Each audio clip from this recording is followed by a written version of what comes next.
कल कोलकाता में खेले गए वर्ल्ड कप टी20 मैच में भारत ने पाकिस्तान को 6 विकेट से करारी शिकस्त दी।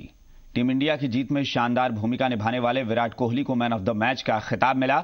शानदार बल्लेबाजी करने वाले विराट कोहली का जलवा ऐसा था कि हिंदुस्तान के साथ पाकिस्तान में भी कोहली कोहली के नारे लगे।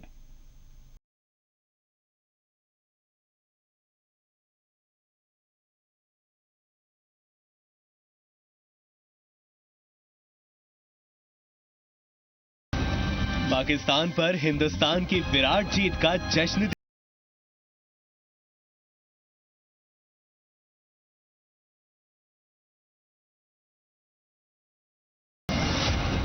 कोलकाता के मैदान में टीम इंडिया का विराट प्रदर्शन देखिए।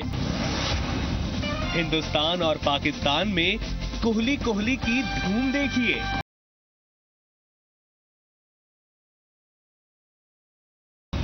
विराट के सामने एक बार फिर पाकिस्तान को जीत के लिए तरसते थे। भारत ने आज जो जीत जीती है, इससे सब भारतीय इतने खुश हुए हैं कि आप देख सकते हैं कि ये शिवाजी पार्क एरिया में कैसे भारतीय कैसे खुशी से उन लोग मौज कर रहे हैं। बहुत ही बड़ा चैलेंज था और मुझे लगता है कि पाकिस्तान से भी ज्यादा भारत के ऊपर प्रेशर था, और जिस तरह से अपने प्लेयर ने ये प्रेशर धुंधला के ये भारत के लिए जीत लाई है, मैं उनके लिए। टीम इंडिया ने पाकिस्तान को 6 विकेट से हराते हुए टी20 वर्ल्ड कप में उससे नहीं हारने का अपना रिकॉर्ड बरकरार रखा।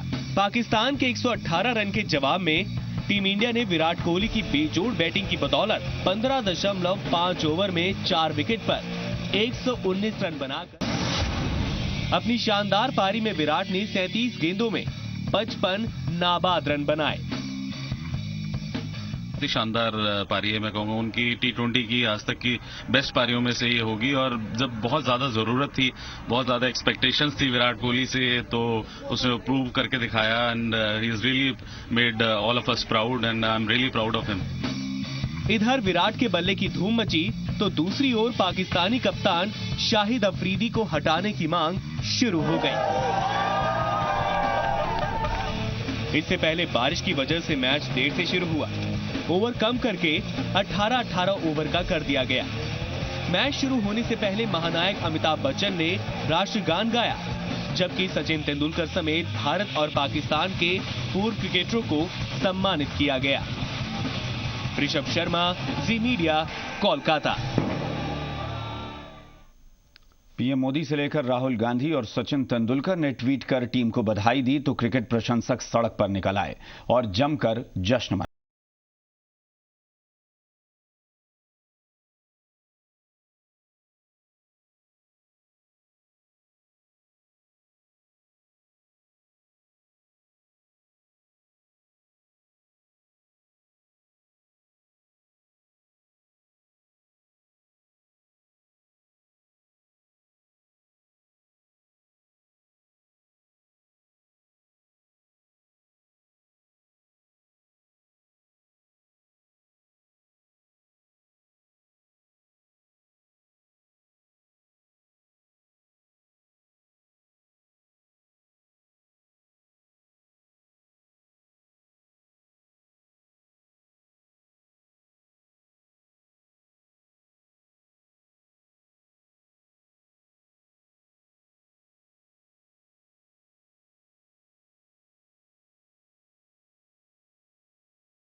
फैंस सड़कों पर निकलकर जश्न मनाने लगे तो पीएम मोदी ने ट्वीट पर टीम इंडिया को बधाई दी। शानदार जीत के लिए भारतीय टीम को बधाई। बीजेपी अध्यक्ष अमित शाह और कांग्रेस उपाध्यक्ष राहुल गांधी ने भी ट्वीट कर टीम इंडिया को बधाई दी।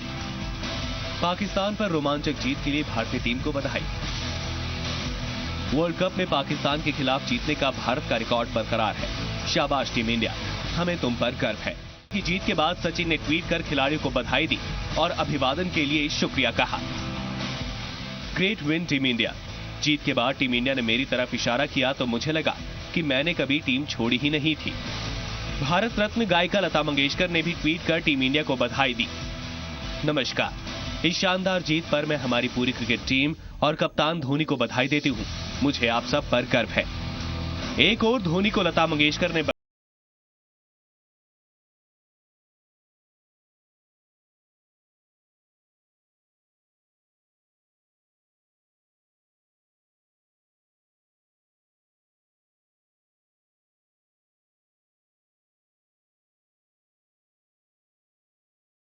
वहीं ईडन गार्डन में जीत के बाद अभिनेता अभिषेक बच्चन ने पिता अमिताभ बच्चन और सचिन तेंदुलकर के साथ एक तस्वीर शेयर की। प्रियंका चोपड़ा ने इंस्टाग्राम पर टीम इंडिया को सपोर्ट करती एक फोटो शेयर करते हुए लिखा, I will always #beat blue, can't wait, India India, go team. Tennis superstar Sania Mirza ने भी ट्वीट कर टीम इंडिया को बधाई दी।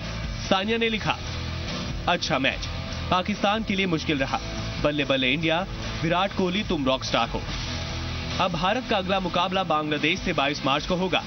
सेमीफाइनल में पहुंचने के लिए भारत के लिए यह मुकाबला अहम है। ऋषभ शर्मा, जी मीडिया, कोलकाता।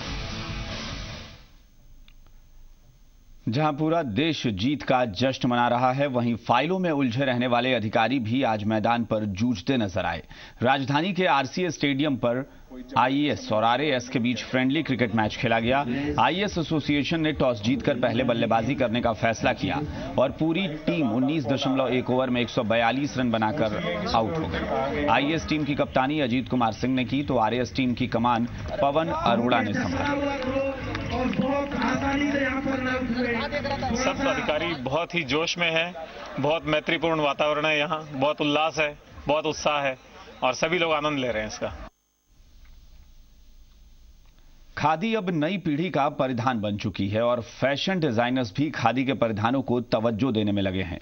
ऐसे में क्या प्रदेश का खादी बोर्ड इस नई दौड़ के लिए तैयार है? राजस्थान खादी ग्रामोद्योग बोर्ड के अध्यक्ष शंभू दयाल बड़गुजर ने जी राजस्थान न्यूज के चैनल हेड पुरुषोत्तम वैष्णव से फेस टू फेस में कहा कि प्रदेश की मौजूदा सरकार ने खादी को आधुनिक रूप देने के लिए कई अहम फैसले किए हैं। आज की खादी पुरानी खादी जैसी नहीं रही। आप तैयार हैं, आपका बोर्ड इतना इस नई लहर और इस नए दौर के साथ में चलने के लिए? माननीय मुख्यमंत्री जी वसुंधरा राजे जी ने खादी भंडारों को नया रूप देने के लिए 180 खादी भंडारों को नवीनीकरण के लिए आर्थिक सहयोग दिया और उनको अच्छे भव्य शोरूम का रूप दे करके कुछ फैशन डिजाइनरों का उपयोग इसमें किया। जैसे आपने बीबी रसेल का नाम सुना होगा ढाका से, उनको ला करके खादी को नया लुक दिया। अभी भी आपने इस वर्तमान कार्यकाल में भी 2 साल में माननीय मुख्यमंत्री जी को देखा होगा कि 2 फैशन शो हुए। उन फैशन शो में खुद मुख्यमंत्री जी ने भाग लिया और ख़ास बात उसमें ये देखी गई कि जो फैशन डिजाइनरों में हमारे जो नए लड़के और लड़की जिन परिधानों का निर्माण कर रहे थे, उनको खादी ग्रामोद्योग या कोई हैंडीक्राफ्ट बोर्ड खरीदता नहीं था। ये पहली बार हुआ राजस्थान में कि उन फैशन डिजाइनरों के द्वारा बनाए हुए वस्त्रों को हमारे खादी ग्रामोद्योग ने परचेज किया। इस वक्त एक बड़ी खबर आ रही है राजधानी जयपुर से। सर्राफा कारोबारी एक बार फिर से हड़ताल पर चले गए हैं। कल रात ही हड़ताल खत्म करने का फैसला हुआ था, लेकिन एक बार फिर से हड़ताल शुरू हो गई है। दरअसल सरकार से हुई बातचीत से कारोबारी संतुष्ट नहीं है। उनका कहना है कि जो कुछ भी सरकार के साथ बातचीत के बाद फैसला निकला है उससे वो संतुष्ट नहीं है, इसीलिए सरकार से बातचीत को नकारते हुए एक बार फिर से उन्होंने हड़ताल का फैसला किया है। कारोबारियों का अनिश्चितकालीन जो प्रदर्शन है, अनिश्चितकालीन हड़ताल जो उनकी है वो जारी रहेगी। कल रात ही हड़ताल वापस लेने की घोषणा की गई थी और एक बार फिर से हड़ताल शुरू हो गई है। सर्राफा ट्रेडर्स कमेटी के जयपुर अध्यक्ष ने यह जानकारी दी है कि हड़ताल जारी रहेगी। जी मीडिया संवाददाता सचिन शर्मा हमारे साथ फोनलाइन पर जुड़े हैं। सचिन, आज सुबह भी हम लोग ये बात जिक्र कर रहे थे कि शायद व्यापारी जो है वो संतुष्ट नहीं है, क्योंकि सरकार के साथ जो बातचीत का नतीजा निकला वो व्यापारियों के हक में तो कतई नहीं था। बिल्कुल, देखिए अभिषेक, जिस तरह से ये पूरा फैसला हुआ उससे साफ जाहिर था कि इससे पूरा व्यापारी वर्ग तो संतुष्ट नहीं हो सकता है। कुछ पदाधिकारियों ने या यूं कह सकते हैं जो शीर्ष जो नेतृत्व है उसने फैसला ले लिया, लेकिन इस फैसले को सभी व्यापारियों ने मानने से मना कर दिया। जब व्यापारियों में कारोबारियों में आपस में ही फूट देखने को मिली, तभी फैसला वापस लिया गया है कि कारोबारी वापस से हड़ताल पे रहेंगे और सभी अनिश्चितकालीन हड़ताल से वापस लौटेंगे जब सरकार एक्साइज ड्यूटी को पूरी तरह हटा लेती है। और अब एक बार फिर से घोषणा कर दी गई सर्राफा ट्रेडर्स कमेटी जयपुर, जो कि पूरे प्रदेश में राजस्थान में नेतृत्व कर रही है हड़ताल का, उसने साफ कर दिया है कि राजस्थान में हड़ताल तभी खत्म होगी जब अनिश्चितकालीन हड़ताल को तभी समाप्त किया जाएगा जब एक्साइज ड्यूटी को पूरी तरह से हटा लिया जाता है। अच्छा सचिन, ये जो हड़ताल अभी फिर से शुरू कर दी गई है, जारी रखी गई है, इसके बारे में क्या कुछ बताया गया है कि ये सिर्फ पूरे प्रदेश में ही है या फिर देश भर के व्यापारी कारोबारी जो है वो सब हड़ताल पर जा रहे हैं? देखिए, जहां तक पदाधिकारियों के दावे की बात है वो यही कह रहे हैं कि जीडीएफ जो कि सेंट्रल बॉडी है जो देश में नेतृत्व कर रही है उसी का फैसला है। लेकिन फिलहाल प्रदेश की अगर स्थिति की बात कीजिए तो प्रदेश में बंद पूरी तरह से रहेगा, क्योंकि पहले भी जो बंद हुआ है 18 दिन का, उसमें उस हिसाब से प्रदेश में हड़ताल सफल रही थी। और जो सर्राफा ट्रेडर्स कमेटी है जिनकी तरफ से घोषणा की गई है वो भी प्रदेश में ही उसका नेतृत्व करती है। तो फिलहाल यही माना जाएगा कि प्रदेश में हड़ताल फिर से शुरू हो गई है। और जहां तक पूरे देश का सवाल है, पदाधिकारी दावा जरूर कर रहे हैं, लेकिन सूरत धीरे धीरे साफ होगी जब जैसे जैसे आखिर दिन निकलेगा। उसके बाद अलग अलग जो संगठन है जो अलग अलग क्षेत्रों में नेतृत्व कर रहे हैं, जब उनकी प्रतिक्रिया सामने आई तभी साफ हो पाएगा कि क्या पूरे देश में हड़ताल पहले की तरह जारी रहेगी या अलग अलग प्रदेश अब अलग अलग और अपने अपने स्तर पर इस जो मुहिम को। बिल्कुल, चलिए बहुत बहुत शुक्रिया सचिन इस पूरी जानकारी के लिए। तो एक बार फिर से अनिश्चितकालीन हड़ताल इस बार शुरू कर दी है कारोबारियों ने। उनका कहना है कि जो हड़ताल वापस लेने का फैसला था वो सही नहीं है, क्योंकि सरकार ने अभी तक इनकी मांगे नहीं मानी है, इसलिए बातचीत को अब नकारते हुए इन लोगों ने एक बार फिर से हड़ताल जारी रखने का फैसला किया है और इस बार अनिश्चितकालीन हड़ताल की बात कही।